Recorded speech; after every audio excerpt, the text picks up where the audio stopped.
Hi, this is Calvin Cox. It's Thursday morning at 3:58 a.m. and it's May 9th, 2013. What I wanted to talk about was having to do with people who buy homes and sign a mortgage contract that they'll pay a certain amount of money per month for so many months to buy a home. My feeling is that that whole process is very dishonest in a way, because the people who are buying these homes, they don't understand the fine print in the mortgage contract that they sign. They basically sign their lives away. It's the most expensive thing you'll ever buy will be a home, and if the contract is written in such a way in fine, what they call legalese, that's legal language that's in fine print at the end of the contract, a majority of people don't really understand what they're signing. And what they're signing is something that says, for instance, if you, the purchaser, lose your job and you can't pay for the home anymore, you can't just give the home back to the bank and say, here's the home back, everything's okay. That's an old idea. Joe Consumer, back in, I think it's the 50s and maybe part of the 60s and earlier than that, people could just give the home back and it was good enough, to the bank.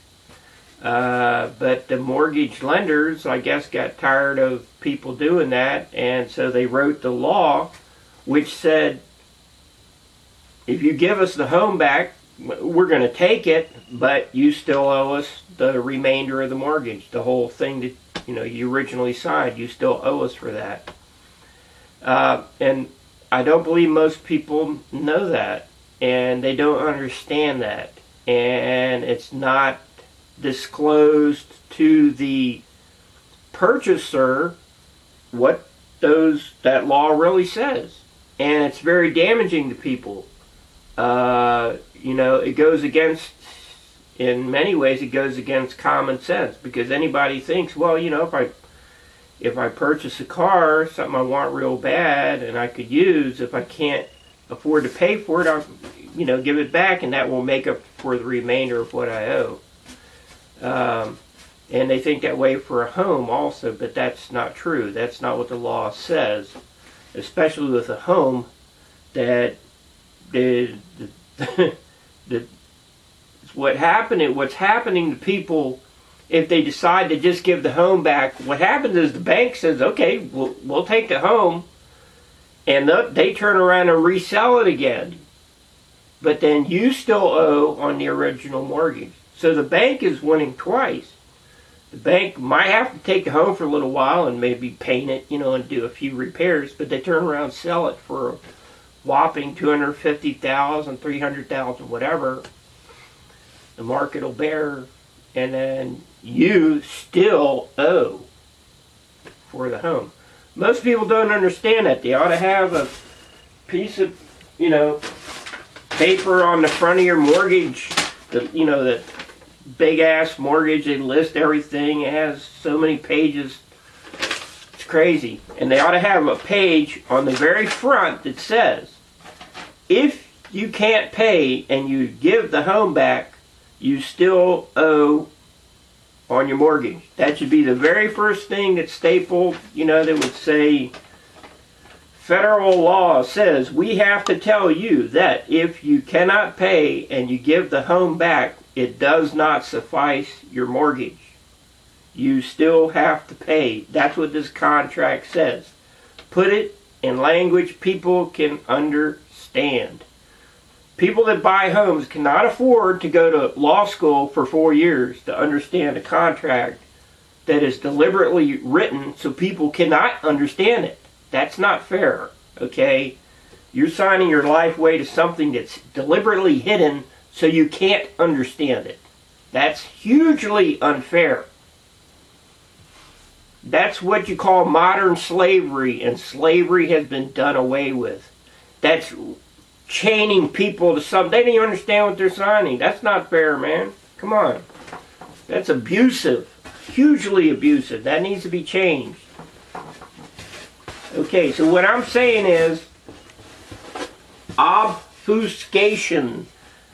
That means hiding something, clouding. It's something that it's cloudy. You can't really see through the cloud. You can't really perceive what it is. And that's what these home mortgage contracts are. They're misleading, okay? Equals misleading, because the legalese they're written in, people can't understand it. They don't understand it. You know, Joe Average, he's got to get up and go to work 5, 6, 7 days a week. He doesn't have time to go to law school for 4 years to understand all this legalese fine print at the bottom that they even have trouble understanding what it really says and its implications.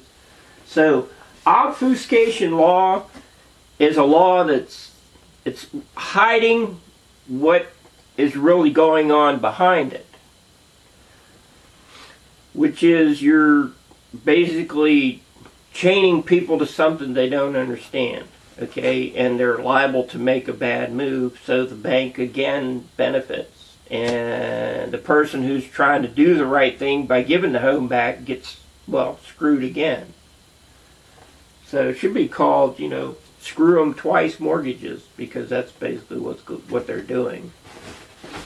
So obfuscation law simply means don't just give your home back to the bank and think that's going to suffice, because it won't.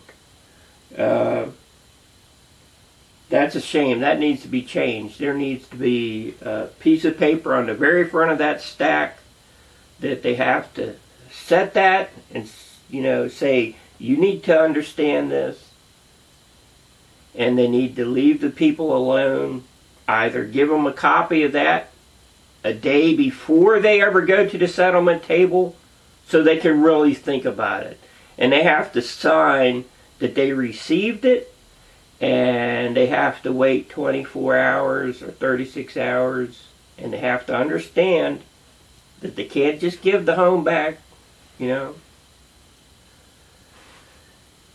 And then, so when people go to the settlement table to purchase a home, they really know what they're getting into. And I think that would be way more fair than what is going on now. Thank you.